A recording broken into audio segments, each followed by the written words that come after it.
রাব্বি আউযু বিকা মিন হামাযাতিশ শায়াতিন ওয়া আউযু বিকা রাব্বি আইয়াহদুরুন সুবহানাকা লা ইলমা লানা ইল্লা মা 'আল্লামতানা ইন্নাকা আনতাল আলিমুল হাকিম সুবহানা রাব্বিকা রাব্বিল ইজ্জাতি আম্মা ইয়াসিফুন ওয়া সালামুন আলাল মুরসালিন আলহামদুলিল্লাহি রাব্বিল আলামিন। সম্মানিত মুসলিম ভাই বোনেরা, আজকে আমরা একটি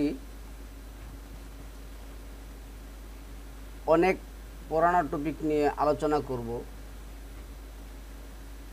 মানব সৃষ্টির সূচনা সম্পর্কে। আজকে মানব সৃষ্টির সূচনা সম্পর্কে তাফসিরে জাকারিয়া সাহেবের ব্যাখ্যা এবং মুফাসসির ইসলামের ব্যাখ্যা। আল্লাহ আল কোরআনে যে মানব সৃষ্টির সূচনা সম্পর্কে সহজ সমাধান দিয়েছেন, এই সহজ সমাধানকে মুফাসসির ইসলাম এবং তাফসিরে সায়েন্টিফিক তাফসিরে জাকারিয়া সাহেব কিভাবে মানবজাতির কাছে কঠিন করে তুলেছেন, তাই আমরা আল কোরআন ভিত্তিক দেখার চেষ্টা করব। সম্পূর্ণটা টপিক দেখবেন। দেখুন, এই সৃষ্টি সম্পর্কে আমাদের মধ্যে রহস্যের কোনো শেষ নেই, ভুল ধারণার কোনো শেষ নেই। আমরা ছোটোবেলা পড়াশোনা করছিলাম, আমরা মুরব্বীদেরকে শুনতাম, মুরব্বীর কাছ থেকে কী শুনতাম যে আল্লাহ আদমরে সৃষ্টির কথা বললেন। এর আগে জিন জাতি ছিল, তারা যখন আল্লাহর অবাধ্য হলেন তখন আল্লাহ কি করলেন? মানব সৃষ্টির সূচনা করলেন। 2 নম্বর সূরা 30 নম্বর আয়াতের মধ্যে যেটা বলছেন। তো এই মানব সৃষ্টির সূচনা করার পরে উনি পৃথিবী থেকে মাটি নিয়ে মানব সৃষ্টি করবেন, এই ধরনের গল্প কিচ্ছা কাহিনী আমরা শুনছি। এবং মাটি নেওয়ার জন্য উনি একের পর এক 4 জন ফেরেশতাকে পাঠাইলেন। 3 জনেই নিতে পারলেন না, একজন নিলেন, ওনার নাম মালাকুল মউত। যদিও আমরা প্রচলিত যে শব্দগুলি, এই শব্দগুলি পাই না, আজরাইল, এই বিভিন্ন ধরনের কথাবার্তা বলে। তো আজরাইল বলল, আল্লাহর হুকুম, আমি তোমাকে নিয়ে যাব। যাই হোক, নিয়ে গেলেন। এই হলো এক গল্প। পরে উনি কি করলেন? আল্লাহ এই মূর্তি বানাইলেন। তাহলে মানব জাতির জন্য সর্বপ্রথম মূর্তি কি আল্লাহই তৈরি করলেন? কেননা প্রচলিত ইতিহাস তো তাই বলে, যে মাটি কি করলেন। আপনি যদি তাফসিরে ওয়াফি ওই মুজাম্মেল হক সাহেবের কথা শুনেন, ওনার তাফসির আমার কাছে আছে, আমি প্রথম কিনছিলাম তাফসিরে ওয়াফি। এটার মধ্যে সৃষ্টির বর্ণনার দিকে উনি বললেন যে আল্লাহ মাটি নিলেন, 40 বছর এই মাটি শুকালেন, তারপরে আবার 40 বছর কী করলেন? এই মাটি ভিজালেন, তারপরে আবার 40 বছর এই মাটি শুকিয়ে ঠনঠনে করলেন। এই মাটি থেকে কী করলেন? মানুষ সৃষ্টি করলেন। এই ধরনের কথা কোরআনের কোথাও নেই। এখন যেভাবেই বলুক, তারা কিন্তু আমাদেরকে এই কথাটা বলে যে আল্লাহ সর্বপ্রথম আদমের দেহটা তৈরি করলেন, যেটা আমরা রুহু সারা দেহকে আমরা যেটা বলি মূর্তি। এটা আমাদের যে পার্শ্ববর্তী যে ধর্ম আছে, হিন্দু ধর্ম আছে, তারা মূর্তি তৈরি করেন। এক হিন্দু আমাকে প্রশ্ন করেছিলেন যে ভাই, আপনারা আমাদেরকে ঘৃণা করেন আমরা মূর্তিকে সিজদা করলে? কিন্তু কোরআনের মধ্যে তো প্রথমেই আদমকে সিজদা করার কথা আসছে। আল্লাহ তো বলছেন তুমি মানুষকে সিজদা করো। তো যারা আমাদের অবতার, তাদেরকে কেন আমরা সম্মানের সিজদা করব না বা সিজদা করব না? এখন ওদেরকে যদি কোরআন থেকে দলিল দেই, যদি আমি 41 নম্বর সূরার 36-37 নম্বর আয়াত দিই, আবার যদি মনে করেন যে 16 নম্বর সূরার 49 নম্বর আয়াত দিই যে আল্লাহ ছাড়া আর কাউকে সিজদা করা যাবে না। এখন সিজদা শব্দটার অর্থ হলো সম্মান, যে আল্লাহ ছাড়া আর কাউকে সম্মান করা যাবে না। তাহলে কি পৃথিবীতে সম্মান বলতে কোনো কিছু থাকবে না? অবশ্যই থাকবে। যখন আপনি 19 নম্বর সূরার 58 নম্বর আয়াত দেখবেন, এনে দেখেন আছে হাররো সুজ্জাদা। হাররো শব্দটার অর্থ হলো লুটিয়ে পড়া, অবনত শিরে কি করা? লুটিয়ে পড়া। কোথায় লুটিয়ে পড়া? জমিনে লুটিয়ে পড়া। সিজদা, সম্মানের জন্য, আল্লাহকে সম্মানের জন্য অবনত শিরে কি করা? জমিনে লুটিয়ে পড়া। যদি হাররো শব্দটা না থাকে তাহলে আজকে শুধু সম্মান, সিজদা হতো সম্মান। এখন আমরা যেই কথাগুলি সমাজে শুনে আসছি এই সৃষ্টি সম্পর্কে, কি শুনে আসছি? যে আল্লাহ আদমের দেহ তৈরি করলেন, তারপরে আল্লাহ কি করলেন জানি, যেটা আমরা মূর্তি বলি, স্ট্রাকচার তৈরি করলেন, ফিজিক্যাল যেটা স্ট্রাকচার তৈরি করলেন। এরপরে আল্লাহ কি করলেন?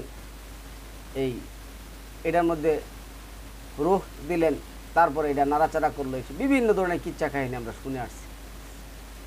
তো এই সম্পর্কে আমাদের সমাজের মধ্যে এই শয়তানের সেজদা, তারপরে আদমের দেহ তৈরি নিয়ে সেরা, এত গল্প সাজাইছে প্রচলিত মোল্লা সমাজ। এরা কিন্তু ইবলিসের দূষর। এদের মধ্যে ইবলিস কি করবে? তার কার্যক্রম জীবিত রাখবে, তার অনুসারী যারা আছেন তাদের মধ্যে যে এই জীবিত রাখবেন। আজকে সম্মানিত ভিউয়ার্স, আমি আপনাদেরকে এত জোর গলায় বলতেছি যে আল্লাহর সহজ সৃষ্টি সমাধান প্রচলিত এই তাফসিরকারক এবং হাদিস বিশারদগণ কিভাবে আমাদের কাছে কঠিন করে তুলছে তার একটা প্রমাণ আমি এই ব্যক্তির 2-4 মিনিটের একটা বক্তব্য দেখাবো। আশা করি আপনারা সম্পূর্ণ বক্তব্যটা দেখবেন। আর আমি যেই কথাটা এখানে আনছি, ওনার এই কথাটা আমি আপনাদেরকে বোঝানোর জন্য বলছি যে তারা কিভাবে আল্লাহর মানব সৃষ্টি সহজ সমাধানকে কঠিন করে আমাদের কাছে তুলছে। আমি একটু দেখাচ্ছি আপনাদেরকে, 3-4 মিনিট আপনারা এই বক্তব্যটা দেখুন। তাছাড়াও এটা একটা ম্যাচিং হয়ে জিনিসটা সৃষ্টি হয়। এই জন্য প্রথম সৃষ্টি জাইগটকে আল্লাহ তুরাবিন বলছে। তবে এইখানে একটু সন্দেহ থাকলেও মুফাসসির ইসলামের সন্দেহ থেকে যাবে যে আমি জিমন্যাস্টিক্স করে এটা মিলাইতেছি, তা পরে যায় সন্দেহটা দূর হয়ে যাবে। তো প্রথম জায়গায় একটু সন্দেহটা থেকে গেল। তো এই সন্দেহ, এই তুরাবিনের সন্দেহ নিয়ে আমি আরও আলোচনা করব একদম শেষে। এইখানে আলোচনাকে আর লম্বা করতে চাচ্ছি না। তা তুরাবিনের তাহলে কোনটা? এই যে তুরাবিন, এই যে ওভাম, ফেলোপিয়ান টিউব দিয়ে কিছু দূর যাওয়ার পরে এই যে স্পার্ম আইসা ওভামের সাথে মিলিত হইল। এই যে মিলিত হইল, এই মিলিত হওয়ার যে পরে এটা কি তৈরি করলো? স্পার্ম আর ওভাম মিলে একটা ফুল সেল তৈরি হইলো। এই ফুল সেলটাকে আমরা বলি জাইগট। এই জাইগট থেকেই মানুষ সৃষ্টি।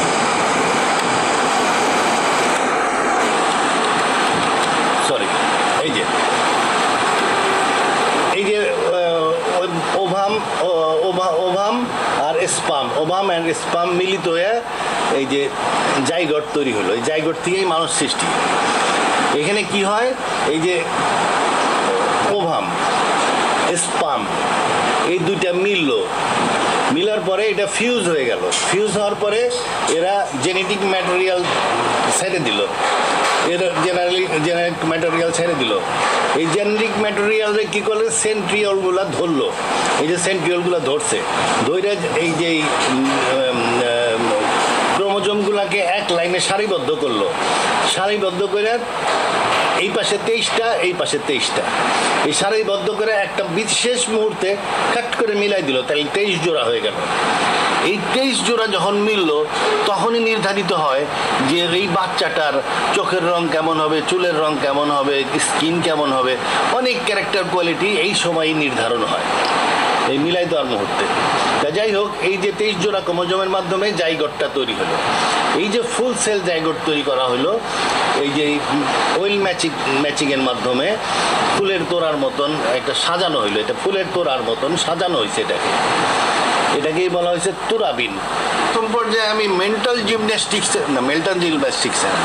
এটা হলো জিমন্যাস্টিক্সের মাধ্যমে প্রমাণ করা হইলো যে আল্লাহ যে বলছে যে মুফাসসিল ইসলামকে তোরাবিন সৃষ্টি করছে, সেই তোরাবিন মানে একটা তোরা যেটা পোলেন অ্যান্ড এক্সেল থেকে সৃষ্টি, বা মানুষের ক্ষেত্রে ওভাম অ্যান্ড স্পার্মের দিয়ে সৃষ্টি, সেই জাইগট সম্ভবত এই তোরাবিন বলতে জাইগট বুঝাইছে। তাহলে আল্লাহ ক্লেম করছে যে মুফাসসিল ইসলামকে তিনি সৃষ্টি করেছেন কোথেকে? জাইগট থেকে, সম্ভবত জাইগট থেকে।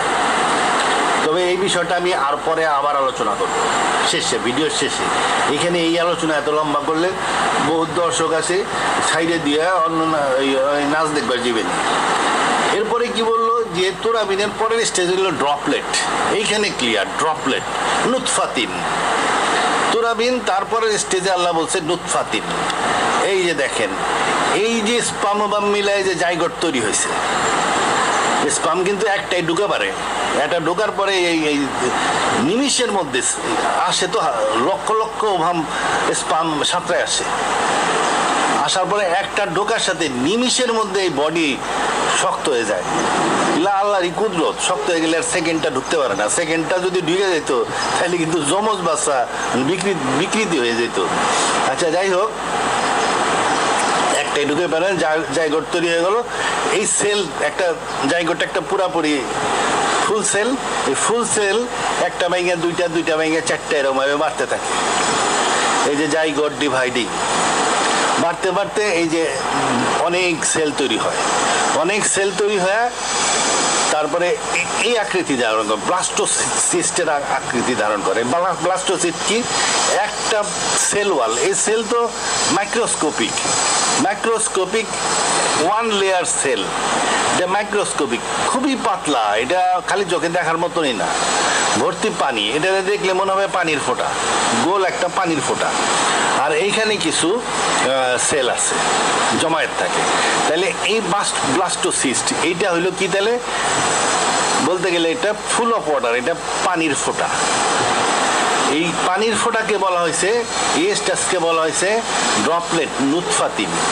তাহলে আল্লাহ বলছে যে তোমার সন্দেহ যে আমি তোমাকে সৃষ্টি করছি কি করি নাই? প্রথমে আমি তোমার জাইগোট বানাইছি, তারপরে তোমাকে নুতফাতিন, এই যে ভাগ করতে করতে করতে এটা একটা স্ট্রাকচারে নিয়ে আসছে।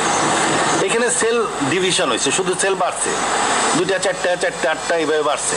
এই যে বাড়তেছে 8টা বা 16টা 32টা এরকম বাড়তেছে, বাড়তে এটা শুধু বাড়লো, বাইরে একটা ফরমেশনে আসছে। প্রথম ফরমেশন, নেক্সট ফরমেশন কি? এইরকম একটা ব্লাস্টোসিস্ট তৈরি হয়েছে, যেটা ভর্তি হলো পানির বল আর a single layer of cell. তাহলে এটা কি একটা বলতে পারি নুতফাতিন স্টেজ।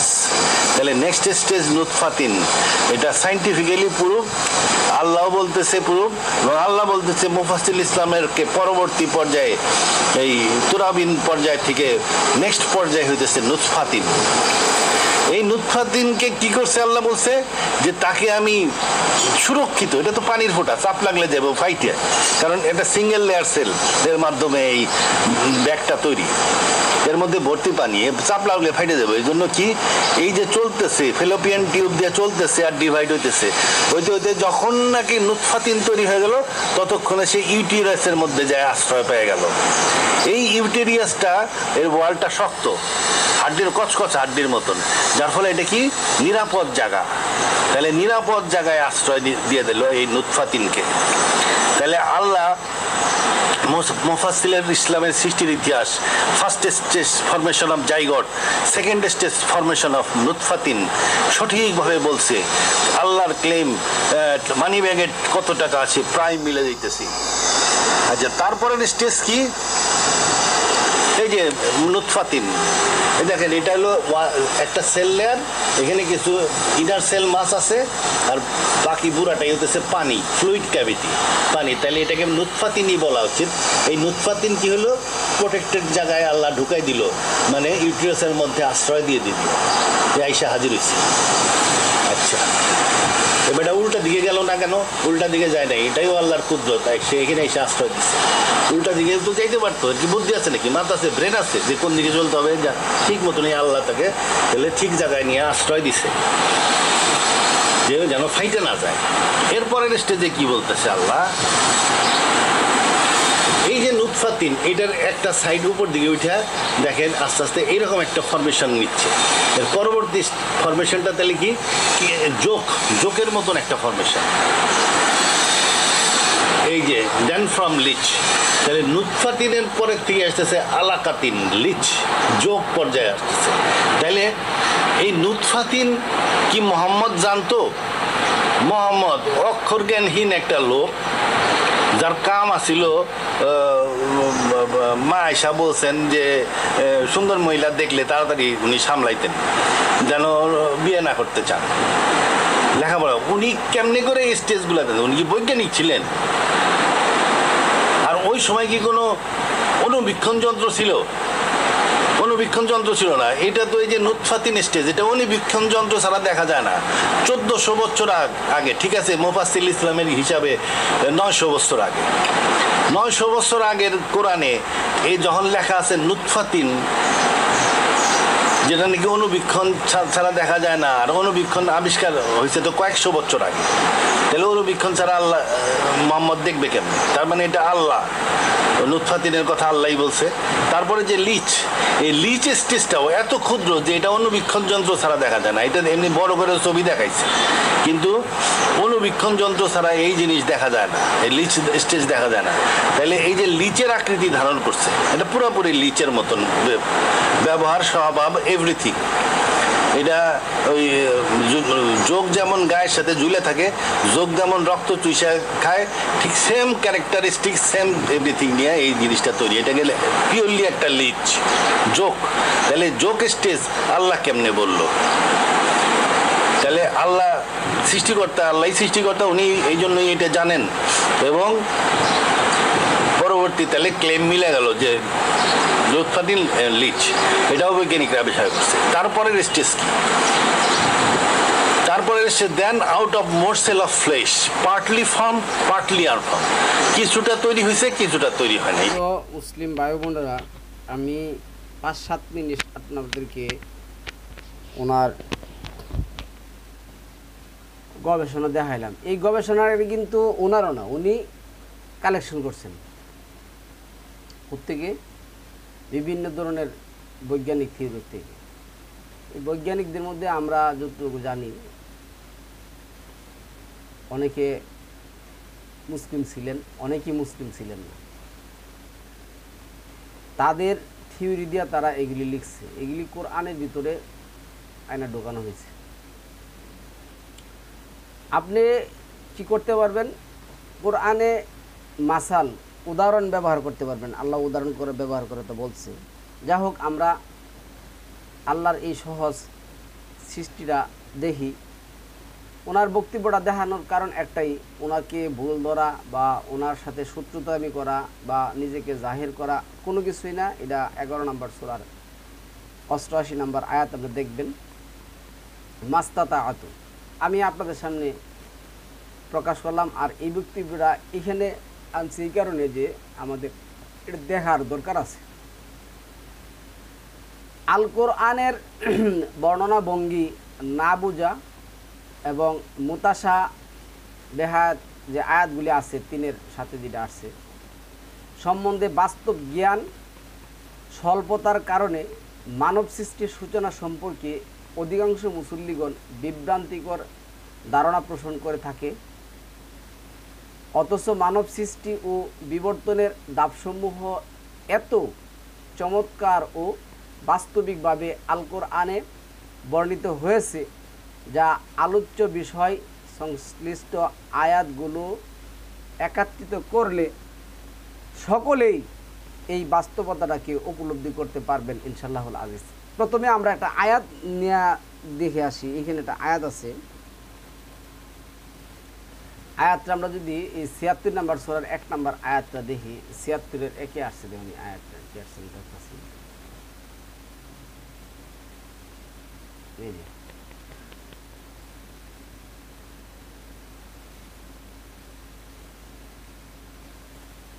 এখানে খুব মনোযোগ সহকারে এই জিনিসটা বুঝতে হবে। এই আয়াতটা না বুঝলে আমার আগের টপিকটা কিন্তু বুঝবেন না। আমি যে পুরো টপিকটা করবো এই টপিকটা বুঝবেন না, ওনার ধারণাটা বুঝবেন না। এখানে আল্লাহ কি বলছে, হাল আতা, হাল এই শব্দটা মানে পাস্ট টেন্সে ব্যবহার হয়েছে। আতা, হাল আতা, এটা কি হয়েছে, হাল আতা আলা আপন, মানে তাদের এই আলাল ইনসানি মেন, ইনসান শব্দটা এখানে মুয়ান্নাস, এটা স্ত্রীবাচক এবং পুরুষবাচক উভয় কি বোঝায়, মানুষ। আল্লাহ এখানে বলতেছে নিশ্চয় মানুষের উপর একটা দীর্ঘকাল অতিবাহিত হয়েছে। হিনুম মিনাদ দাহরি, হিনুম মিনাদ দাহরি, যে টাইম, দাহরি দাহার তো টাইম, বিশাল দীর্ঘ একটা সময় মানুষের উপর কি হয়েছে, অতিবাহিত হয়েছে। দেন লাম নট ইয়াকুন, ছিল না, শাই আন এনিথিং, মানুষের মানে একটা জিনিস আমি আপনাকে বলি যে আমি একটা জিনিস সৃষ্টি করলাম, এখন ধরেন 2024 সালে আমি ডিসেম্বর মাসে, এটা তো নভেম্বর মাস, যাই হোক এই নভেম্বর মাসে সৃষ্টি করলাম। এই সৃষ্টিটা কিন্তু আল্লাহ করছেন, আমি এটা মানব জাতির কাছে কি করলাম, রূপ ধারণ করালাম, এবং এই সৃষ্টিটা ধরুন মানব কাণ্ডে, মানব জাতির জন্য কি আসছে, উপকারে আসছে। তাহলে প্রথম সৃষ্টির যে সূচনাটা, এই সূচনাটা কিন্তু আল্লাহ করে জমিনে রেখে দিয়েছেন। পরে আল্লাহ কি করছেন, আমার মাধ্যমে এই জিনিসটা মানব জাতির কাছে কি করছেন, প্রকাশিত করছেন। তাহলে আমি কি বলতে পারি না যে এই সৃষ্টিটার একটা দীর্ঘ সময় কি ছিল, একটা মানে কোনো একটাই একটা নাম বা একটা মানে এটাকে একটা সৃষ্টি, একটা মানে একটা নাম দেওয়া হয়েছে। যেমন আমি আপনাদেরকে বলি, যেমন এখন আমি যদি বলি যে মোবাইল আজ থেকে 200 বছর আগে ছিল না, কিন্তু মোবাইলের যে যন্ত্রাংশগুলি আপনি যদি 18 নম্বর সূরার 84 নম্বর আয়াত দেখুন, এখানে আল্লাহ কি বলছেন, আল্লাহ কিন্তু আরও বলছেন, সালামুন আলা মুহাম্মদ আসার আগেই বলছেন, আর আমি জমিনে, এটা এই সালামুন আলা ইয়ারে বললেন, এই যে জুলকারনাইন যে ছিলেন তাকে বললেন যে আমি জমিনে তোমার জন্য সমস্ত প্রকার উপকরণ কি করছি, দিয়েছি। এবং 16 নম্বর সূরার 8-9 নম্বর আয়াতের মধ্যে দেখবেন যে আমি মানুষের জন্য আরও যে কত কিছু সৃষ্টি করবো তা তাদের ধারণাই নেই। তাহলে আমি যদি এখন বলি যে আমি এখন যে সৃষ্টিটা করেছি, এই সৃষ্টিটা এটার উপর অনেকটা দীর্ঘ একটা কাল কী হয়েছে, অতিবাহিত হয়েছে। তারপরে এখন এই সৃষ্টিটা কী হয়েছে, একটা নাম, এবং এটা মানব জাতির জন্য কাজে আসছে।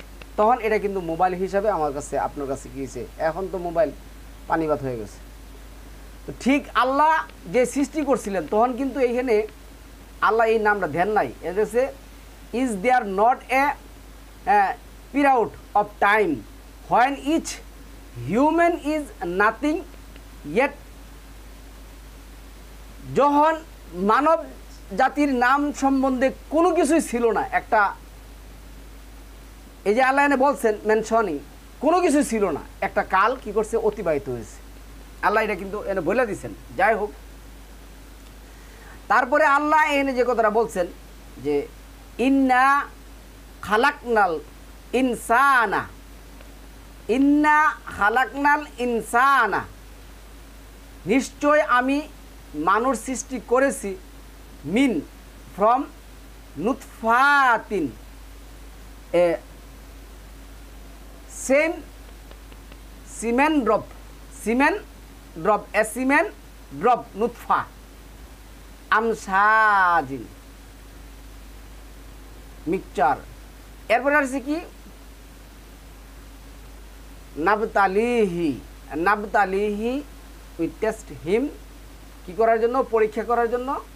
ফাজা আল নাহু, হ্যাঁ, so we made from him সামিয়াম বাসিরা, সামিয়াম, সামিয়াম হিয়ারিং, বাসিরা অ্যান্ড, যাই হোক আল্লাহ আমাদেরকে সৃষ্টি করলো। তারপরে আল্লাহ বলেছেন পরের আয়াতে, আমরা যদি ওখানে দরকার, ইন্না হাদাইনা, ইন্না নিশ্চয়, হাদাইনা হু গাইডেড, সাবিলা দা ওয়ে, আমি কি করছি, তাকে হাদা দিয়েছি, পথ দেখিয়েছি, ইম্মা শাকিরাও ও ইম্মা কাফুর, মন চায় সে শুকরিয়া আদায় করবে, না মন চায় কুফরি করবে।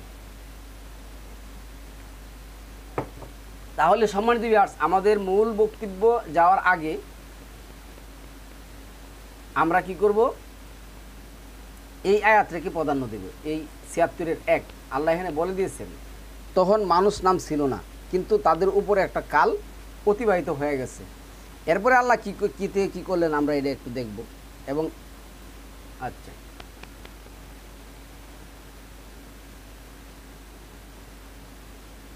আল কোরআনে মানব সৃষ্টির সূচনা সম্পর্কে দুটি স্তর বর্ণিত হয়েছে।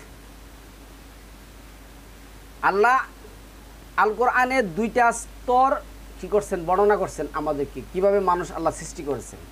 কিন্তু আমাদের যে প্রচলিত যে ইতিহাস আছে, যে আল্লাহ কি করলেন, আরও শুনছি কি, যে আল্লাহ কি করলেন, আদমের দেহটা তৈরি করলেন, এরপরে নির্জন একটা জায়গায় রেখে দিলেন, তারপরে শয়তান জিন একদিন ভ্রমণে গেলেন, যা সে দেখার পরে সে বুঝতে পারলেন এটাই বুঝি সেই আদম, যার কারণে আমি আল্লাহর রহমত থেকে বিতাড়িত হব। তারপরে শয়তান ওইখানে এই দেহের ভিতরে ঢুকলেন, তারপরে কি করলেন, এই দেহের ভিতরে যেখানে কাল্ব, আমরা যেখানে হৃদয় রাখছে বলছি, এই হৃদয়ের উপরে কি করে বিভিন্ন ধরনের কিচ্ছা কাহিনী আমরা শুনছি। আমরা আজকে আপনাদের সামনে আল্লাহর সহজ সৃষ্টির সূচনা, মানব সৃষ্টির সূচনা কোরআন থেকে সহজভাবে আমরা বলার চেষ্টা করব। এবং দুইজন বিশেষজ্ঞর মতো আপনাকে দেখাইলাম। একজন বিশেষজ্ঞ সে কী করে না, আল্লাহর, যাই হোক, সে বলে আমি সৃষ্টি হয়েছি, কিন্তু কে সৃষ্টি করছে আমি জানি না।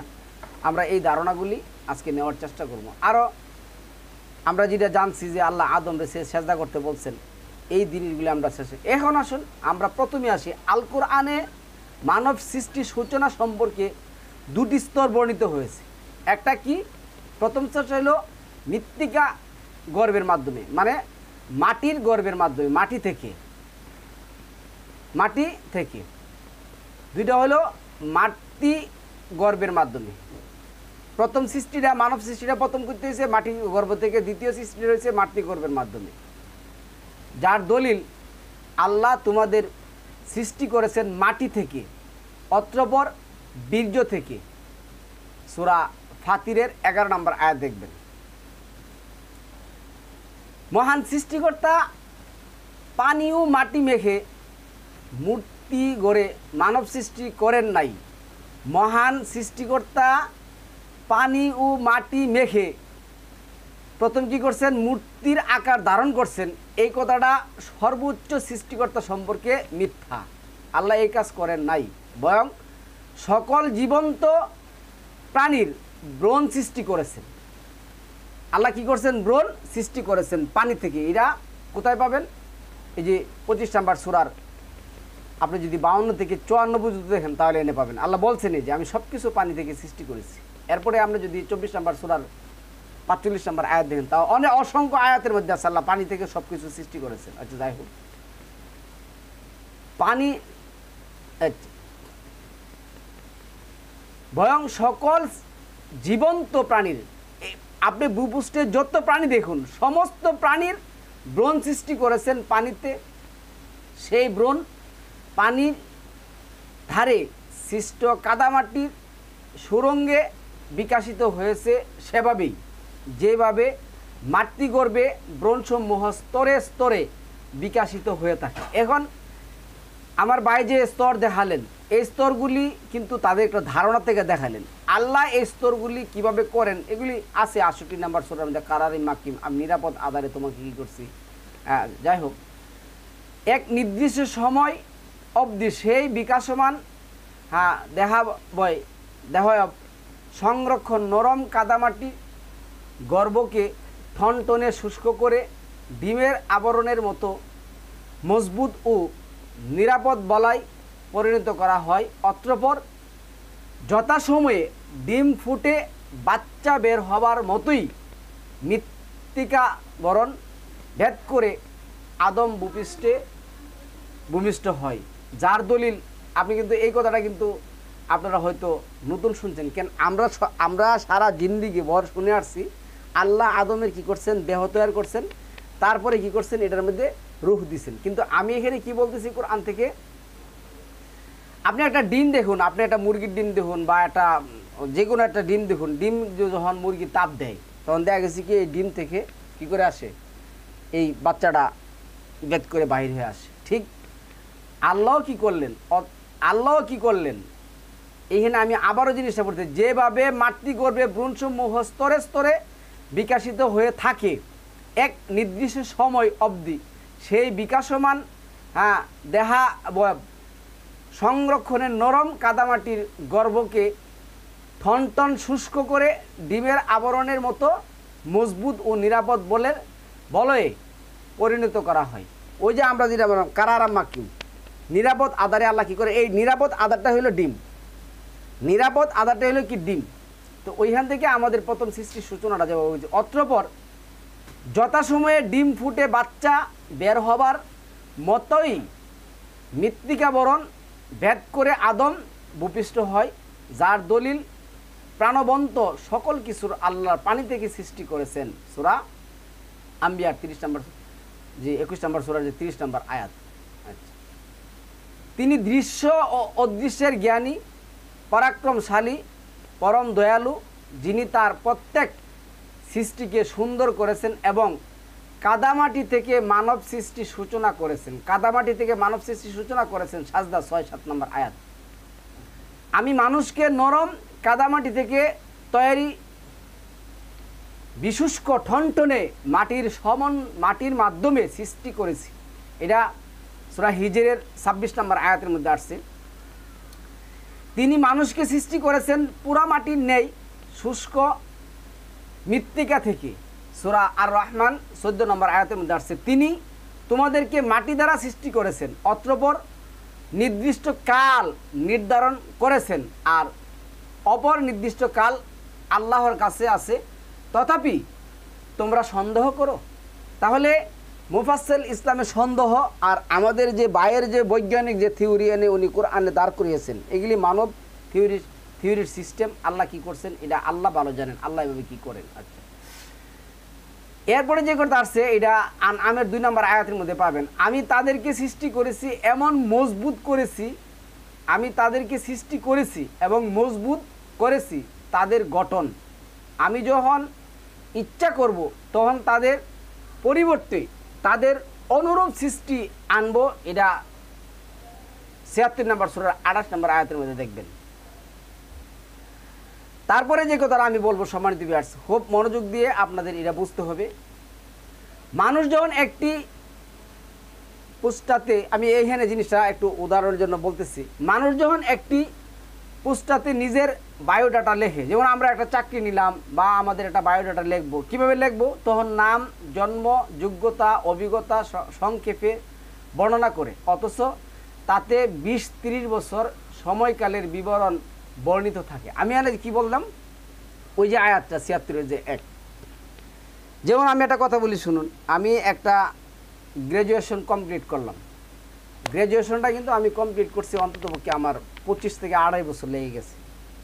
কিন্তু আমি এই 25 থেকে 28 বছরে যত একটা কাল ইয়ামের বহু বছর যে আয়াম আমি পার করে আসছি, এই সব যদি আমি আমার বায়োডাটাতে লিখতে যাই তাহলে আমার আদৌ জীবনে চাকরি করা সম্ভব বা পাওয়া সম্ভব কিনা সম্ভব। কিন্তু এই 25-30 বছরের যে ঘটনাটা কিন্তু আমি লিখছি একটা পোস্টার মধ্যে সাজায় সেরা, এবং এটা কিন্তু এই ঘটনাটা একটা পোস্টার মধ্যে আমি 25-30 বছরের ঘটনাটা কী করলাম, তুলে ধরলাম।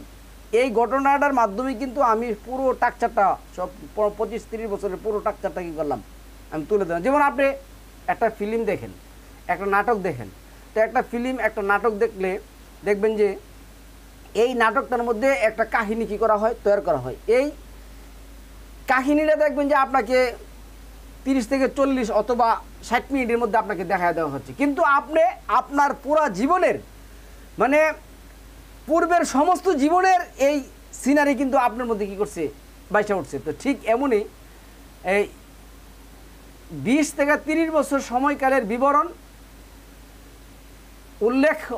উল্লেখিত হবার কারণে সংশ্লিষ্ট বিষয় সম্পর্কে বিচ্ছিন্নভাবে আলোকপাত হওয়া অধিকাংশ মানুষের কল্পনা বটে ভ্রান্ত ধারণা সৃষ্টি হয়। কারণ তাই কিন্তু আমি যদি আপনাকে আমার এই 20-30 বছরের একটা বায়োডাটা একটা পোস্টার মধ্যে, ছোটো একটা পোস্টার মধ্যে আধা ঘন্টার মধ্যে কী করি, মানে আধা ঘন্টা না, মানে 10 মিনিট বা 5 মিনিটও লাগবে না আপনার পড়তে, এমন একটা বায়োডাটা আমি তৈরি করে দিই। যেমন আমি এখন যদি বলি যে ভাই আপনার ছেলে কি বিয়ে করাবেন, মেয়েকে বিয়ে দিবেন, আপনি একটা বায়োডাটা দেন, সে একটা বায়োডাটা দিয়ে দিবে। এই বায়োডাটার মধ্যে আমরা কিন্তু মোটামুটি জানতে পারি, তার ধর্ম সম্পর্কে জানতে পারি, তার সে কোন ধর্মের লোক, কতটুকু পড়াশোনা করছে, কোন স্কুল থেকে সে পড়াশোনা করছে, কোন বিশ্ববিদ্যালয় থেকে সে গ্র্যাজুয়েশন কমপ্লিট করছে, তার উচ্চতা, তার রক্তের গ্রুপ, ব্লাড গ্রুপ, তার বাপ মা এবং তার যে ভাই বোন সব কিছু আমরা জানতে পারি। এটা পড়তে লাগে বেশি হলে 5 থেকে 7 মিনিট, কিন্তু ইতিহাস কিন্তু 30-40 বছরের ইতিহাস থেকে এনে উঠানো হয়েছে।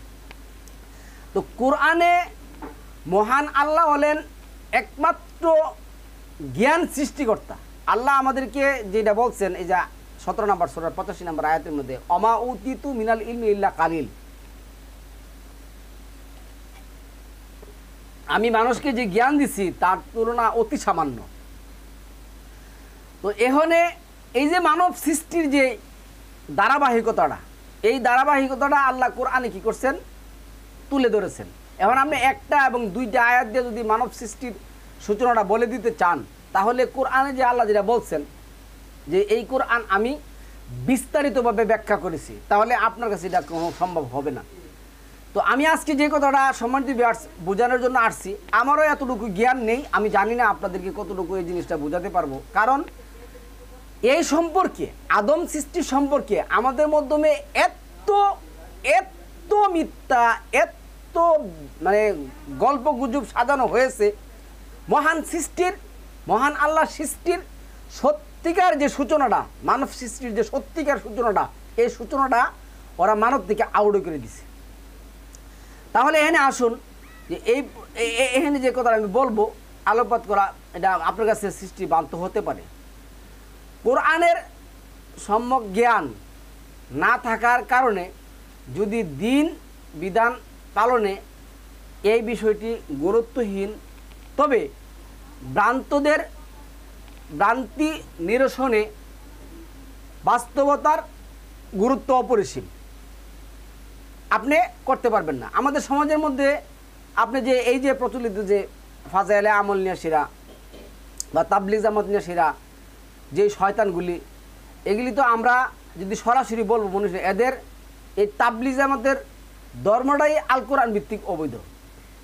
এদের মানে আল কোরআন ভিত্তিক এদের ধর্মের জন্ম এবং ধর্ম যা পালন করে সম্পূর্ণটাই আল কোরআন ভিত্তিক অবৈধ। এগুলি কোন ধর্মের কাতারে পড়তে পারে না। প্রত্যেকটা ধর্মের একটা নিজস্ব কি আছে, মানে গাইডলাইন আছে। ওদের ধর্মের কোনো গাইডলাইন নেই। যে যত বড় মিথ্যা কথা, যে যত বড় কিচ্ছা কাহিনী বলতে পারে, সে তত বড় মাওলানা।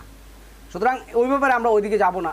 তো এই সমস্ত জ্ঞানদারের কাছ থেকে যদি মানব সৃষ্টির সূচনা জানতে চান, তাহলে আপনাকে ওই সমস্ত ওই যে শয়তানের ডায়েরি বলে একটা কথা আছে, ওইটার মধ্যে দেখবেন ওই সমস্ত কিচ্ছা কাহিনী আপনাকে কী করবে, শোনায় দিবে। তো আমি সম্মানিত ভিউয়ার্স, গভীর লক্ষ্য রাখার জন্য আমার এই বক্তব্যটা এবং মূল ধারণাটা, মূল মেসেজটা জানার জন্য আপনাদেরকে অনুরোধ করতেছি, আপনারা জানুন। আচ্ছা, যাই হোক, আর এই যে আপনাকে যে আল্লাহ যে সংক্ষেপে যে মানব সৃষ্টির সূচনার কথা বলে দিয়েছেন, কিন্তু কোরআন আমাদের জন্য বিস্তারিত আছে, কিন্তু আপনাকে 2টা 1টা 3টা আয়াত দিয়ে সেটা কী করবে বলে দেবে নবী নূরের, হ্যাঁ মানে বাকি মানুষ মাটির, আরেকজন বলছেন না মানুষ মাটির না, আরেকজন বলতেছে মানুষ এই না সেই না, বিভিন্ন ধরনের। আপনি আলাউদ্দিন সালাউদ্দিন বলে যে মাটির ব্যবসা বন্ধ, মাটির ব্যবসা বলা যাবে না। আবার আরেকগুলো আছে নবী নূরের তৈরি, নবীকে মাটির তৈরি বলা যাবে না, মানে নবী মানুষ ছিলেন না, নবী ইনসানের মধ্যে পড়েন নাই, নবীকে ভিন্ন গ্রহ থেকে আইনা সেরা আমাদের কাছে দিয়েছেন, অথচ আল্লাহ 22 নম্বর সূরা 74 নম্বর আয়াতের মধ্যে বলছেন আমি তো মানুষের মধ্য থেকে তোমাদের কাছে কি করলাম। নবী আবার 62 নম্বর সূরা জুমারের 1-2 নম্বর আয়াত দেখুন, তোমাদের মধ্য থেকে তোমাদের মধ্যে একজন আমি কি করছি নবী নিয়োগ করেছি। এরপরে 18 নম্বর সূরা 110 নম্বর আয়াতের মধ্যে মিসলুকুম, যে তোমাদের মতনই আমি একজন মানুষ, পার্থক্য আমার কাছে শুধু ওহী আসে।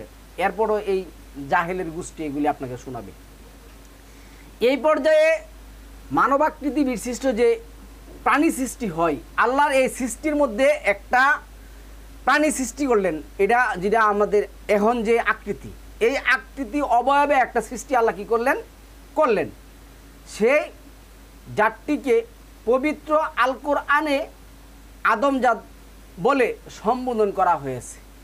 আল্লাহ বলছেন 6 নম্বর সূরা আনামের 38 নম্বর আয়াতের মধ্যে, ভূপৃষ্ঠে বিচারণশীল প্রত্যেকটা প্রাণী আমার একটা সৃষ্টি।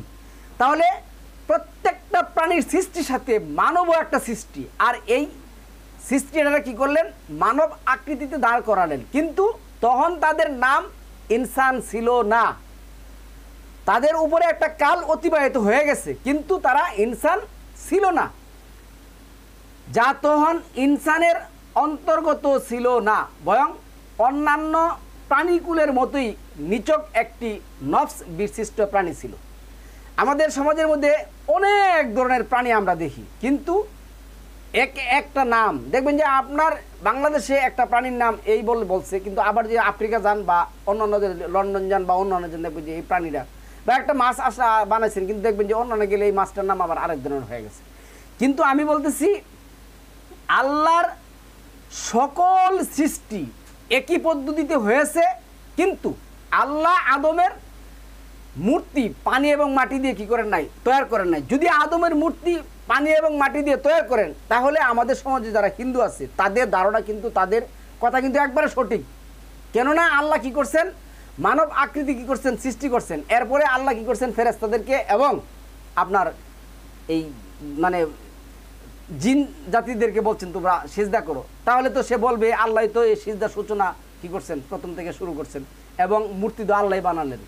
কিন্তু আল্লাহ তো বলেন নাই রে ভাই কোরআনে, আপনি যে গল্প কিচ্ছা কাহিনী সাজাইছেন, এই গল্প কিচ্ছা কাহিনী তো আল্লাহ করেন নাই, এটা মানব রচিত, মানব বানানো। তাদের দূষর, তাদের উস্তাদ হলেন বিতাড়িত শয়তান। আপনি দেখবেন যে 6 নম্বর সূরা 112, 120, 22, 23 মধ্যে দেখবেন, এবং 29 নম্বর সূরার 31-32 নম্বর আয়াত দেখবেন। আচ্ছা, তাহলে তারা নিছক একটা নফস বিশিষ্ট প্রাণী ছিল মাত্র। অতঃপর আল্লাহ তাআলা পরিকল্পনা মোতাবেক সুদীর্ঘকাল বিবর্তনের পর আদমজাত যখন ইনসানি রূহ প্রাপ্তির যোগ্য হয়ে ওঠে, তখন মহান আল্লাহ আদমকে নিজের রূহ ফুঁকে দেন। এই রূহ সম্পর্কে আল্লাহ তাআলা বলেন যে তারা আপনাকে অমা ইয়ান্তিকু আনির রূহ, তুমি বলো কুলির রূহ মিন আমরিনা, জিজ্ঞাসা করে বলে দিন রূহ আমার পালনকর্তার আদেশে গঠিত। এই বিষয়ে তোমাদেরকে সামান্য জ্ঞান দান করা হয়েছে, বানী ইসরায়েলের 85 নম্বর আয়াত। তাহলে আল্লাহর সৃষ্টির সূচনা, মানব সৃষ্টির সূচনা কিভাবে হচ্ছে আল্লাহ জানেন, কিন্তু আমরা এখন ছবি এই সমস্ত দিয়ে মানুষের কাছে কঠিন করে তোলার একমাত্র উদ্দেশ্য এবং লক্ষ্য হলো কি, আল্লাহ তাদের জন্য যথেষ্ট নয়। 29-36 নম্বর আয়াত অনুযায়ী আলাইসা আল্লাহু বিকাফিন আবদা, না, তারা বলছে না, আলাইসা আল্লাহু বিকাফিন আবদা আমাদের জন্য না, এটা হলো অন্যদের জন্য। আমরা আরও এর চেয়ে বেশি জানি, কেন আমাদের শয়তান আরও বেশি জানে। এই মুতাশাবিহাত আয়াতটি হতে যা বোঝা যায় তা হলো এই রূহ ফুৎকার মাধ্যমে নফস বিশিষ্ট সকল প্রাণীকুলের মধ্য হতে আদমজাতকে নির্বাচন করে সত্তা প্রদানপূর্বক ইনসানে পরিণত করা হয়। এরপরে আল্লাহ বলছেন কুনতুম খায়রা উম্মাতি উখরিজাত লিন্নাস, 3 নম্বর সূরা 110 নম্বর আয়াতে। এই যে আমি সৃষ্টি করলাম, আমি কি করলাম, তাদের ব্রণ সৃষ্টি করলাম, এবং এটা আমি কি করলাম কারারি মাকিম, নিরাপদ আধারের মধ্যে আমি কি করলাম রেখে দিলাম। এবং এটা থেকে যে কি হলো, এই নিরাপদ আধার থেকে বেদ করে যে প্রাণীগুলি সৃষ্টি হলো, এই সৃষ্টি অবস্থায় তাদের একটা দীর্ঘকাল অতিবাহিত হয়ে গেল। এবং আমি একটা সময় আমার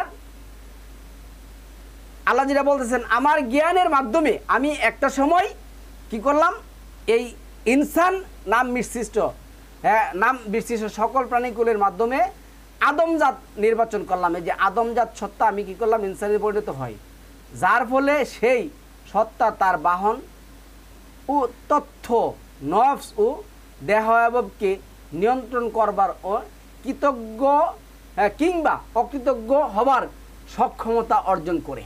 এই যে ৭৬ নম্বর সূরার ইম্মা শাকিরা ও ইম্মা কাফুর, আমি তাদেরকে একটা বিধান দিলাম, হিদায়াতের বিধান দিলাম, এরপর আমি তাদেরকে স্বাধীনতা দিলাম। আর আল্লাহ যেটা বলছেন লা ইকরাহা হাফিদ্দিন, আমি যে বিধান দিছি এটা সম্পর্কে তোমাদের উপর কি নাই, জোর জবরদস্তি নাই। ইম্মা শাকিরা ও ইম্মা কাফুর, মন চাই মানো, মন চাই না মানো। কিন্তু এখন আমি আপনাকে বলি, এই যে আমরা সালামুন আলা মুহাম্মদকে নিয়ে বাড়াবাড়ি করি, বাড়াবাড়িটা করি কি, মুহাম্মদও কিন্তু সেম টু সেম প্রক্রিয়ায় ইউটিলিস উৎপন্ন হয়েছে। এইখানে কোনো ইয়া নেই। আল্লাহ ইনসান সৃষ্টি করছেন, ইনসান থেকে ইনসান সৃষ্টি করছেন, একটা কাল চলে গেল, সব কিছু গেল, বারবার বললে জিনিস উল্টাপাল্টা হয়ে যাবে।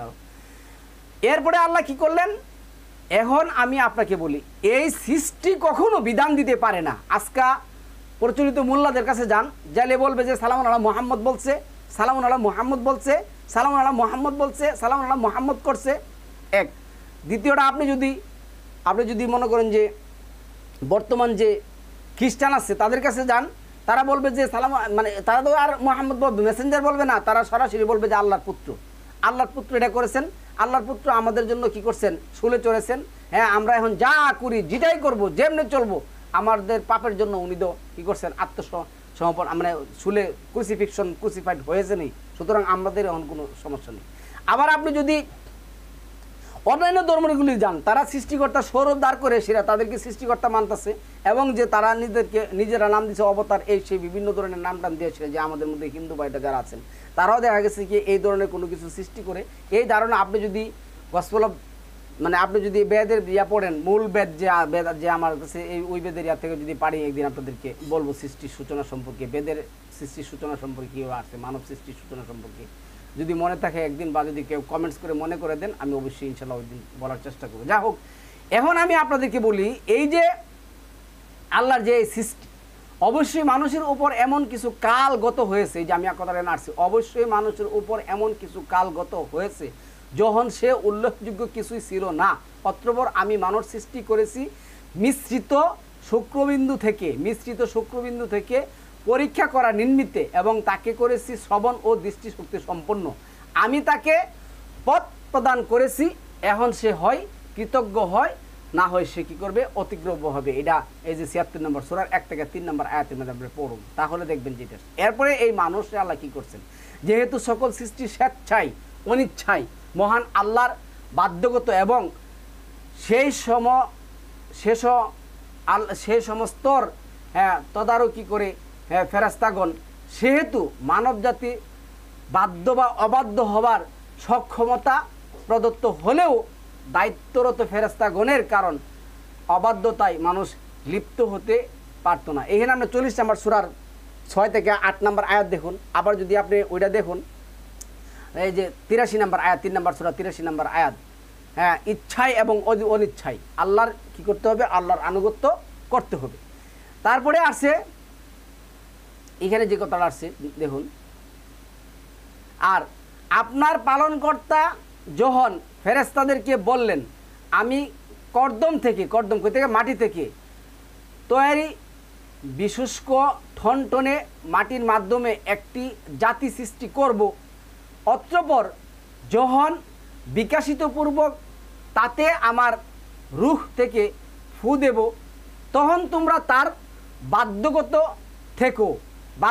থেকো। এখানে সেজদার কথা আনছে, এখানে লি আদম আয়াতটা দেখবেন, লি আদম, এখানে ফেরেশতা কি করলো না, যাই হোক ফেরেশতারা কি করলো, তাকে সম্মান করলো। এটা ১৫ নম্বর সূরা ২৭ থেকে ২৯ যদি পড়েন তাহলে পাবেন, ১৫ নম্বর সূরা হিজরের ২৭ থেকে ২৯। এবং ফেরেশতাগণকে এই আদেশ প্রদান করা না হলে কোনো না মানুষ আল্লাহর অবাধ্য হয়ে এক ডুব পানিও গিলতে পারতো না। আল্লাহ এটা এই যে ১৭ নম্বর সূরা ৭০ নম্বর আয়াতের মধ্যে, ১৬ নম্বর সূরার 90 নম্বর আয়াতের মধ্যে। তারপরে আপনি 22 নম্বর সূরার দেখবেন আয়াতের মধ্যে আল্লাহর সম্মান, যে আল্লাহ যে বললেন, আল্লাহ কি করছেন, এই যে 17 নম্বর সূরা 70 নম্বর আয়াতের মধ্যে আল্লাহ বলছেন ওয়ালাকাদ কাররামনা বানি আদম। এই বানি আদমকে সম্মানিত করার কারণে জলে এবং স্থলে জাহারাল ফাসাদু বাহরিওয়াল বাহার, এই জলে এবং স্থলে সম্মানিত করার কারণেই কিন্তু আজকে আমরা কি করতেছি, যার যা ইচ্ছা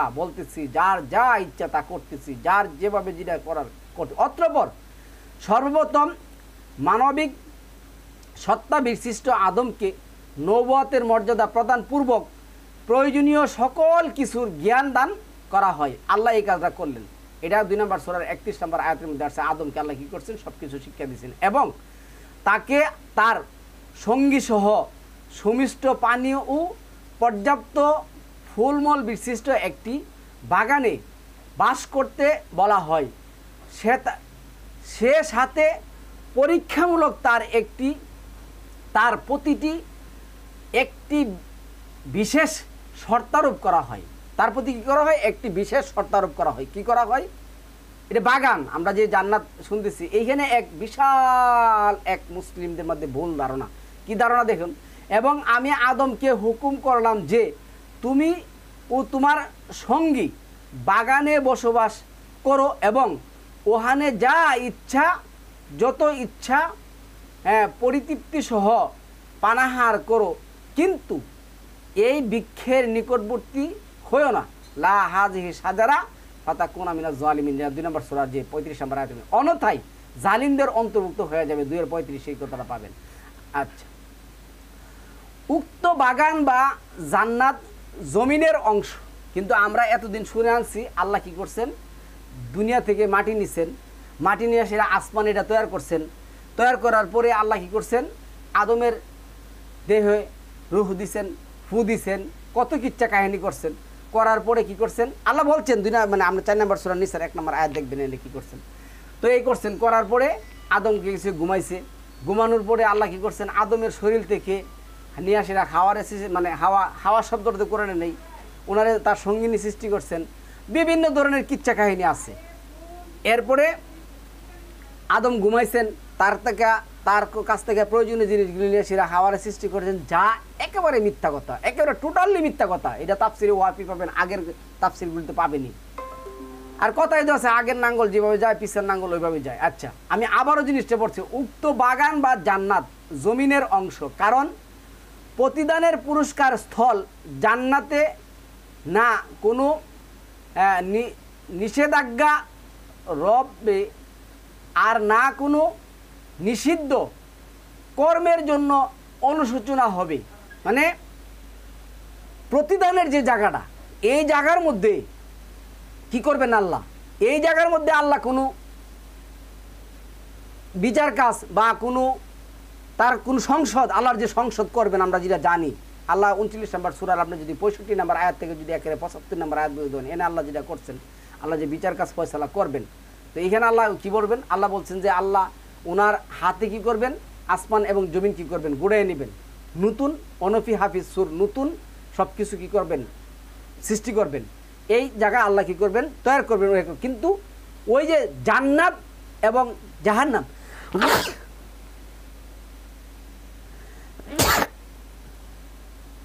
যে জায়গার কথা আমরা বলতেছি, যে যা ধারণা করতেছি, এটা সম্পূর্ণ আল কোরআন ভিত্তিক মিথ্যা কথা। ওইখানে এইগুলি করার জিনিস না, জায়গা না। আল্লাহ যেমন মানব সৃষ্টির সূচনার সময় যেমন আল্লাহ কি করছেন, একটা প্লেস তৈরি করে নিয়েছেন এই পৃথিবীতে, যেটাকে আমরা ইন্না আউওয়ালা বাইতি উদিয়া লিন নাস লাল্লাযী বিবাক্কা মুবারাকাতান ওয়া হুদাল লিল আলামিন। মানব সৃষ্টির সূচনার প্রথম লগ্নে যে জান্নাতের বাগান পৃথিবীতে করলেন, এই জায়গার নাম হলো বাক্কা। এটা হলো মানব জাতির জন্য মুবারকপূর্ণ। এইখানে আল্লাহ এই কাজ কি করলেন, সংগঠিত করলেন। তো এইখানে সব কিছু করলেন, বাগান সৃষ্টি করলেন, সব কিছু করলেন, ওদেরকে খাইতে দিলেন, থাকতে দিলেন, সব কিছু করতে দিলেন। কিন্তু এখানে যে কথাটা আসছে, উক্ত বাগান বা জান্নাত জমিনের অংশ, কারণ প্রতিদানের পুরস্কার স্থল জান্নাতে না কোনো নিষেধাজ্ঞা রবে আর না কোনো নিষিদ্ধ কর্মের জন্য অনুশোচনা হবে। তাছাড়া পবিত্র আল কোরআনের সূরা কাহাফ 32 এবং 35, সূরা নূহ 12 নং আয়াতে দুনিয়ার বাগানকেও জান্নাত বলা হয়েছে। আর আল কোরআনের ইঙ্গিত মোতাবেক মক্কা অবস্থিত কাবা গৃহ ছিল তাদের প্রথম আবাসস্থল। আল কোরআন বলছে, ইঙ্গিত শব্দটা এনে আসবে না, নিঃসন্দেহে সর্বপ্রথম ঘর যা মানুষের জন্য নির্ধারণ হয়েছে সেটাই হচ্ছে এই ঘর যা মক্কায় অবস্থিত এবং সারা জাহানের মানুষের জন্য মোবারকপূর্ণ হেদায়েত। এটা হলো 3 নম্বর সূরার 96 নম্বর আয়াত। কিন্তু আমরা কি শুনছি, আল্লাহ যখন আদম কি করলেন, ওই গাছের ফল খাইলেন, তখন শয়তানকে ডাকলেন। তারপরে আল্লাহ কি করলেন, ফেরেশতাদেরকে ডাকলেন, বিচার কাছে এনে শুরু করলেন। যাহার পরে ওকে বিতাড়িত করলেন, সেজদা করতে বললেন, সেজদা করলো না। পরে কি করলেন, ওরে বলছেন ঠিক আছে তুই আমার এখান থেকে বিতাড়িত হয়ে যা, তুই চিরশত্রু, এই সেই বক্কর সক্কর। আচ্ছা, আমি আপনাদেরকে একটা প্রশ্ন করি, আল্লাহ আদমকে বানালেন, বানানোর পরে প্রথম কি বানালেন, দেহ বানালেন, তারপরে কি করলেন, রূহ দিলেন, দেওয়ার পরে আল্লাহ কি করলেন, আদমকে সামনে আনলেন এবং ফেরেশতা এবং জিনজা দিয়ে বললেন তোমরা এটাকে সেজদা করো, সম্মান করো, সেজদা করতে বললেন। যখন সেজদা করলেন না, তখন কি হয়ে গেলেন, আল্লাহর রহমত থেকে বিতাড়িত হয়ে গেলেন। এই আল্লাহর রহমত থেকে বিতাড়িত, এই শব্দটার বাংলা করলে হয় শয়তান। আচ্ছা, তো বিতাড়িত হয়ে গেলেন, আল্লাহ বিচার করে শয়তান কি করলেন, পাঠিয়ে দিলেন। এরপরে আল্লাহ আদমরে কি করলেন, আলমে আরওয়ার ভিতরে মানে বেহেশতের ঘরের ভিতরে নিয়ে রাখলেন। তো রাখার পরে শয়তান কি করলেন, ওই ঘরের ভিতরে ঢুইকা আদমে গিয়ে সে কি করলেন, এই নিষিদ্ধ গাছের ফল খাওয়ালেন। তাহলে আল্লাহর যে সিকিউরিটি, আল্লাহর যে জান্নাত, এই জান্নাত এত দুর্বল, শয়তানরে কি করতে দিতে পারলো না, পাহারা দিতে পারলো না, বা শয়তানরে কি করতে পারলো না, ঠেক দিতে পারলো না। এই কথাটা তো কোরআনের আলোকে আসে না, যুক্তিতেও আসে না। কেননা শয়তান বিতাড়িত হয়ে চলে গেছেন, তারপরে আবার কিভাবে শয়তান জান্নাতে ঢুকতে পারেন? এটা কি হয়? কখনো না, কোনোদিনও না, সম্মানিত ভিউয়ার্স। আচ্ছা, এনআরসি নিঃসন্দেহে সর্বপ্রথম ঘর যা মানুষের জন্য নির্ধারিত হয়েছে সেটাই হচ্ছে এই ঘর যা মক্কায় অবস্থিত এবং সারা জাহানের মানুষের জন্য মুবারকপূর্ণ হেদায়েত। এটা 3 নম্বর সূরার 96 নম্বর আয়াতের মধ্যে আসছে। আসলে কাবা হলো একটি ঘর সাদৃশ্য অর্ধমৃত্তিকা প্রস্তর গুহা, যেটিকে আদম ও তার সঙ্গিনী বসবাসের জন্য মহান আল্লাহ নির্ধারণ করেছিলেন এবং সেটি আশেপাশে পর্যাপ্ত ফলমূল ও বাগান, সুমিষ্ট পানি ব্যবস্থা করেছিলেন, যা আজ জমজম কূপ নামে পরিচিত। এইখানে ওরা কি করছেন, আরেক কিচ্ছা কাহিনী আপনি যদি পড়েন, এখানে কি আসছে, মানে কুরাইশ বংশের পূর্বপুরুষ ইসাক আর নাইলা নাকি এখানে কি করছিল, বেবিচার করছিল। বেবিচারের শাস্তি হিসাবে তাদেরকে এখানে কি করছিল, সমাধিত করা হয়েছিল এবং এইখান থেকে নাকি এটা সৃষ্টি হয়েছে। মাআযাল্লাহ, কোরআনে এই ধরনের কোনো কথা নেই। এই সমস্ত কিচ্ছা কাহিনীগুলি আজকে মানুষকে কি করছে, কোরআন থেকে দূরে সরাই নিছে। আচ্ছা, যাই হোক, তারপরে এবং সেটির আশপাশে পর্যাপ্ত ফলমূল বাগান ও সুমিষ্ট পানির ব্যবস্থা করেছিলেন, যা আজ জমজম কূপ নামে পরিচিত। এই জমজম কূপ নামে কিন্তু কোনো শব্দ আল কোরআনে আসে নাই। এটা যদি 38 নম্বর সূরা 40-41 নম্বর আয়াত দেখুন, তাহলে ওইখানে সালামুন আলা ইয়াহিয়ার কথা এখানে আসছে, আপনারা ওই পড়বেন। যতদিন তারা আল্লাহর তাআলার এই যে আদম এবং তার সঙ্গিনী যতদিন আল্লাহ তাআলার আরোপিত শর্ত ভঙ্গ করে নাই, ততদিন পর্যন্ত তাদের দিনানিপাতে কোনোরূপই কষ্ট স্বীকার করতে হয় নাই। কিন্তু যখন তারা আরোপিত শর্ত ভঙ্গ করলো, তখন বাগানের পানাহারের ব্যবস্থা লুপ্তি মানে কি হলো, বিলুপ্তি হয়ে গেল। তাদেরকে জীবন যুদ্ধে নেমে পড়তে হলো। এই জীবন যুদ্ধ নেমে পড়তে হলো, এই শব্দটা হাবিতা শব্দটা আসছে এইখানে, নেমে যাও। এই নেমে যাওয়া বলতে ওরা কি বুঝাইছে, আল্লাহ আসমান থেকে আদমের কি করছে, জমিনে নামাইছে না। তারা কি করতো, তাদেরকে আল্লাহ যে জীবন উপকরণ দিয়া, যে বাগান দিয়ে সেরা, যে জান্নাতে মানে যে বাগান দিয়ে সেরা, নহর দিয়ে সেরা আপনি তাদেরকে পরিপূর্ণ করে দেওয়া হয়েছে, ততদিন তারা আল্লাহর আনুগত্য স্বীকার করেছে, আল্লাহর আনুগত্য স্বীকার করেছে, যার কারণে তাদের আর কোনো কিছু নিয়ে কি করতে হয় না, চিন্তা করতে হয় না। এটা 16 নম্বর সূরার 112 নম্বর আয়াত দেখবেন, তোমাদের পূর্বে একটা জাতিকে আমি দিছিলাম, কি দিছিলাম, চিন্তা এবং ভাবনাহীন জীবন, চিন্তা আর ভাবনাহীন জীবন, এবং তাদেরকে দিয়েছিলাম আমি চতুর্দিক থেকে খাদ্যের উপকরণ আসতো তাদের কাছে। যখন তারা আমার এই নিয়ামতকে কি করলো, অস্বীকার করে ফেললো, নিয়ামতকে তারা কি করলো আমার নিয়ামতকে ভেঙে ফেললো, তখন আমি তাদেরকে কি করে দিলাম, হুদার চাদর এবং দারিদ্রতার চাদর কি করলাম, পরিয়ে দিলাম। যখন এই হুদার চাদর এবং দারিদ্রতার চাদর তাদেরকে আখ্যায়িত করলাম, মানে আঁকড়িয়ে ধরলো, তখন আমি বললাম হাবিদত, এইখান থেকে চলে যাও, তোমরা এখন মানে তোমরা এখন একটা দীর্ঘ একটা কাল তোমরা কি করবে, অতিবাহিত করবে। কিন্তু এটারে ওরা কি করছে, সাজাইছে, আদম গন্ধম খাইছে, খাওয়ার পরে বলছে আদমের পর্চা পায় না, আদমের এই সেই ধরছে, লজ্জাস্থানের কাপড় পরে গেছে, মাআযাল্লাহ, আদমের কাপড় পরে গেছে, আদম দৌড়াদৌড়ি শুরু করছে, হাওয়াও দৌড়াদৌড়ি করা শুরু করছে, হাওয়া আগে খাইছে, পরে আদমকে খাওয়াইছে, আদম সেজদায় পড়ে রয়েছে, এই বিভিন্ন ধরনের কিচ্ছা কাহিনী কত যে গল্প বানাইছে সম্মানিত বিয়ার। তারপরে কি আসছে, নেমে যাও হাবিতত, আদেশটি যে জীবন সংগ্রামে নেমে যাবার আদেশ, তার প্রমাণ হলো বানি ইসরায়েলগণ যখন শ্রমহীন প্রাপ্ত আহারের মান্না সালোয়া পরিবর্তে ভূমিজাত খাদ্যের দাবি করেছিল, তখন তাদেরকে এই শব্দ নেমে যাও হাবিত তার আদেশ করা হয়েছিল। এই মান্না এবং সালোয়া, সালামুন আলা মুসার যে অনুসারী ছিল তাদের কি করছে, মান্না এবং সালোয়া দিয়ে সে একটা চিন্তা ভাবনাহীন জীবন দেওয়া হয়েছিল। কিন্তু তারা কুফরি করার পরে, তারা যখন কুফরি করলো, এবং দেখবেন যে আমরা এই 2 নম্বর সূরা 53 থেকে 60 পর্যন্ত তাদেরকে যে খাবার দিছিল, এই খাবারগুলি তাদের ভালো লাগে না, পছন্দ না, এই না সেই না, যখন শুরু করছে, গরু কোরবানি করতেছিল, যখন প্রশ্ন করা শুরু করছে, এমন গরু শর্ত দিয়েছিল। আমরা তো মানব জাত, অকৃতজ্ঞর একটা জাত, আজকে অকৃতজ্ঞর কারণে যে দুনিয়াতে এত ধরনের ফেতনা বাঁচাত। তখন কি হলো দেখুন, তাদের বেলাও কিন্তু আল্লাহ বলছে ঠিক আছে তোমাদের জন্য এটি ভালো লাগে না, আমি যখন তোমাকে এগিয়ে দিছি, ভালো যখন লাগে না, তোমাদের ওই পূর্বের জাতগুলিরা আমি দিছিলাম, তারাও কি করছে এটাকে অস্বীকার করে, আমার নিয়ামতকে অস্বীকার করেছে, এবং আমি তাদেরকে জীবন যুদ্ধে নামিয়ে দিয়েছি, তোমরাও জীবন যুদ্ধে নামো আদেশ করা হয়েছিল। 10টি সূরা বাকারার 2 নম্বর সূরার 38 এবং 61 নম্বর আয়াত আল কোরআন মোতাবেক, যদিও শর্তভঙ্গের পর তাদেরকে নিশ্চিত নিবাস ত্যাগ করতে হয়েছিল, কিন্তু সেটা শর্তভঙ্গের শাস্তি হেতু ছিল না, কারণ মহান আল্লাহ তাদের ক্ষমা করেছিলেন। আল্লাহ এই 2 নম্বর সূরা আল বাকারার যে 37 নম্বর আয়াতের মধ্যে আছে, ফাতালাকা আদম মির রাব্বি কালিমাতি ফাতাবা আলাইয়া ইন্নাহু হুয়াত তাওয়াবুর রাহিম। তারপরে আসছে কি বলছিল, রাব্বানা যালামনা আনফুসানা ওয়া ইল্লাম তাগফির লানা ওয়া তারহামনা লানাকুনান্না মিনাল খাসিরিন। তো এটা তো সম্মানিত আসছে।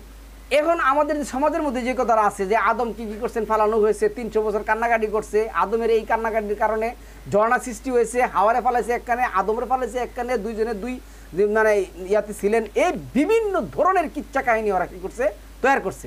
তো এইগুলি কোরআনের একটা শব্দ না, একজনে ফেলাইছে না কি বলে, যে মানে আমাদের শ্রীলঙ্কা, একজনে ফেলাইছে আরাফাতে, এই বিভিন্ন ধরনের একটাও কোরআন দ্বারা প্রমাণিত নয়। এগুলি সব এই তাফসীর কারকদের, এই যে আমি যার বক্তব্য আপনাদেরকে দেখালাম, যাদের বক্তব্য আমরা দেখালাম, একজনের সৃষ্টি করে না, মানে একজনের স্বীকারই করে না, আরেকজন মানে এমন এক গল্প জুড়ে দিছে যা আপনার আমার এটার থেকে নেওয়ার মতন কোনো সম্ভব না। তো এরপরে কি করলেন, কান্নাকাটি করলেন, তারপরে নদীর নিচে মুক্তা তৈরি হইলো, এই মুক্তা আবার সিনাই মানে এই মেহেন্দি গাছ তৈরি হইলো, মেহেন্দি গাছ পরার জন্য আদম আলাইহিস সালাম মেহেন্দি গাছ পরলেন, মেহেন্দির রং পরলেন, রং পরা সুন্নতে, সেই বিভিন্ন ধরনের কিচ্ছা কাহিনী ওরা কি করছে, বানাইছে। যখন আমি ফেরেশতাদেরকে বললাম তোমরা আদমের আনুগত্য হও, তখন ইবলিস ব্যতীত সবাই আনুগত্য হলো, সে অমান্য করলো। অতঃপর আমি বললাম, হে আদম, এ তোমার ও তোমার সঙ্গী শত্রু, সুতরাং সে যেন বের করে না দেয় তোমাদের বাগান থেকে, তাহলে তোমরা কষ্টে পতিত হবে। আর তোমাকে এই সব দেওয়া হলো যাতে তুমি অনাহারে ও অনাচ্ছাদিত রবে না হও, আর তুমি পিপাসার্থ রবে না, এবং রুদ্রে ও কষ্টে পাবে না। অতঃপর শয়তান তাকে কুমন্ত্রণা দিল, বলল, হে আদম, আমি কি তোমাকে বলে দিব চিরন্তর বৃক্ষ সাজারাতিল হুল্ট এর অবিনশ্বর রাজত্বের কথা। অতঃপর তারা উভয়ই এর ফল ভক্ষণ করলো, ফলে তাদের নিকট তাদের লজ্জাস্থান উন্মোচিত হয়ে পড়ল, এবং তারা জান্নাতে প্রবেশপত্র নিজেদেরকে আবৃত করতে লাগলো।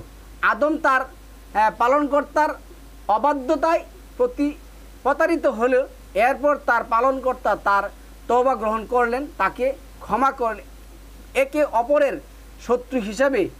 এরপর যখন আমার পক্ষ থেকে তোমাদের কাছে হেদায়েত পৌঁছে, তখন যে আমার নিদর্শনা অনুসরণ করবে সে পথভ্রষ্ট হবে না এবং কষ্ট পতিত হবে না। 2 নম্বর সূরা 38 নম্বর আয়াতের মধ্যে আসছে।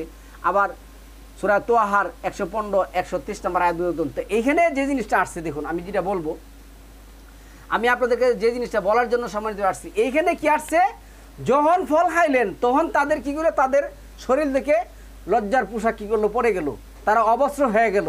এরপরে কি হয়েছে আপনার মানে এর কাছে ওর কাছে আদমে দৌড়াদৌড়ি ছুটাছুটি করার জন্য সাহায্য চাইল। তারপরে 5টা কাপড় কি করছে দিছে, মানে 5টা পাতা দিয়া মানে মানে আদমের সঙ্গিনী কি করছে, তার এই লজ্জাস্থান রাখছে। আবার আদম কি করছে, 3টা পাতা দিয়ে রাখছে, যা একেবারে টোটাল সম্পূর্ণ বানানো মিথ্যা এবং বানোয়াট কথাবার্তা, সম্পূর্ণ মিথ্যা এবং বানোয়াট।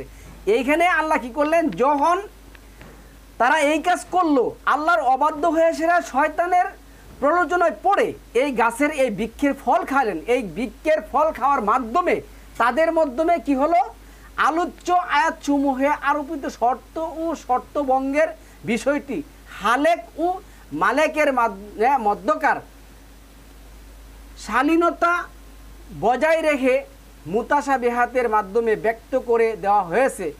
এটির কি বংশ তালিকা। এর জন্য আরবি ভাষা বহুল প্রচলিত শব্দ হলো সাজারাতুন নফস, যেটা বংশবৃক্ষ বলা হয়। এই সাজারাতুন নফস খাওয়ার কারণেই আদম এবং আদমের স্ত্রীর মধ্যে বংশবৃক্ষের ভ্রূণ কি হলো, প্রকাশিত হলো। আর আদমকে যে বৃক্ষের নিকটবর্তী হতে বারণ করা হয়েছিল তা হলো সাজারাতিল হুলত বা চিরন্তন বংশবৃক্ষ। এই সাজারাতুল হুলত বা চিরন্তন উত্তরসূরির জন্ম লাভের মাধ্যমে বৃক্ষের সাহা প্রসাহা চিরন্তন বিস্মৃত ঘটে থাকে।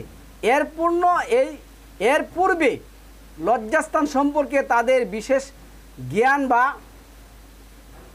জ্ঞান না থাকার দরুন তারা সেই সম্পর্কে সচেতন ছিল না। সম্মানিত ভিউয়ার্স, এখন কথাটা আসুন, এখন কথাটা কি, আল্লাহ তাদেরকে সৃষ্টি করে জান্নাতের মধ্যে কি করলেন, দিয়ে দিলেন, বললেন তোমরা ওই গাছ থেকে তোমরা কোনো কিছু খেবে না, যদি খাও তাহলে তোমরা কি হবে, যদি খাও তোমরা তাহলে একটা সমময় জীবনে কি করবে, নেমে যাবে। এবং তোমাদের মধ্যে যে সাজারাতুল হুলত চিরন্তন সন্তান জন্ম দেওয়ার যে একটা কি হবে, এটা আল্লাহর কুদরত। আল্লাহ এর মাধ্যমে এই জিনিসটা কি করবেন, আল্লাহ করেছেন। এটা আল্লাহর তাআলার হিকমা এবং কুদরত।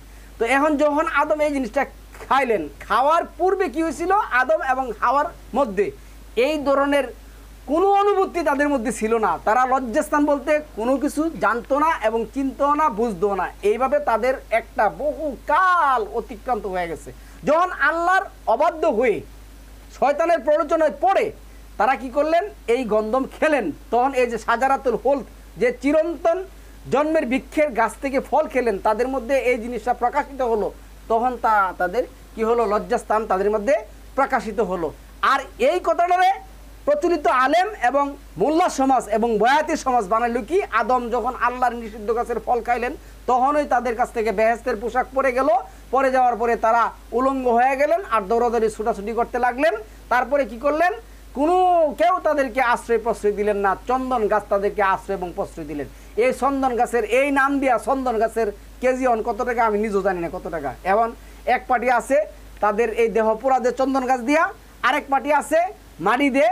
এখন আল্লাহ যেটা বলছেন, মানুষ মরলে তোমরা যাতে পরিবেশ নষ্ট না হয় মাটিস্থ করে দাও, মাটি দিয়ে ডাক্কা দাও, কিন্তু এর ছাড়া আর কোনো কিছু নেই, বাকি যা করা হয় সব শিরক, কুরআন একটাও নাই। তো এখন আমরা সম্মানিত আর যে জিনিসগুলি জানতে পারলাম, আল্লাহ কখনো মাটি এবং পানি দিয়ে আদমের দেহ সৃষ্টি করেন নাই। আল্লাহ কখনো শয়তানকে সিজদা করতে বলেন নাই। আল্লাহ কখনো কি করেন নাই, এই যে আদম এবং আদমের স্ত্রী কি করা, এই সাজারাতুল হুলত গাছ খাওয়ার, চিরন্তন জন্মদানের গাছ খাওয়ার ফলে তাদের যে বেহেশতি পোশাক ছিল, লজ্জাস্থান ভুলে গেছে, এই কথা কখনো সত্য হিসাবে প্রমাণিত নয়। সত্য কোনটা, যখন তারা ওইভাবে চিন্তা এবং ভাবনাহীন জীবনযাপন করা শুরু করলেন, দীর্ঘ এক সময় চলে গেল। এক সময় তারা কি করলেন, আল্লাহর এই প্রতিশ্রুতি ভুলে গেলেন, শয়তানের প্রলোচনায় পড়ে এই গন্ধম গাছের ফল খালেন, তাদের মধ্যে তখনই লজ্জাস্থানটা কি হলো, প্রকাশিত হলো। লজ্জাস্থান খুলে গেছে, মাআযাল্লাহ, আল্লাহ কি এই কাজ করতে পারেন? আরে কত বড় মিথ্যা কথা আল্লাহ সম্পর্কে বলে রে এই সমস্ত নাস্তিকের গোষ্ঠী। ওরা কি মানুষ নাকি আর কোনো কিছু? আল্লাহই আলাম, আল্লাহ ভালো জানেন। সম্মানিত ভিউয়ার্স, আমার এই টপিকের মাধ্যমে আশা করি মানব সৃষ্টির সূচনা সম্পর্কে আপনাদের ভুল ধারণাগুলি দূর হবে। আর আপনারা আপনাদের আত্মীয় স্বজন বন্ধু বান্ধব যারা আছে তাদেরকে কী করুন, এই জিনিসটা জানানোর চেষ্টা করুন। আমি আজকের মতন এখানে টপিকটা শেষ করলাম। সালামুন আলাইকুম তিবিতুম মুবারাকাতুম তৈয়িবা। অন্য কোনো দিন মানব সৃষ্টি সম্পর্কে আরও বিস্তারিত আলোচনা করার চেষ্টা করবো। ইল্লা বিইজনিল্লাহ। সালামুন আলাইকুম তিবিতুম মুবারাকাতুম তৈয়িবা।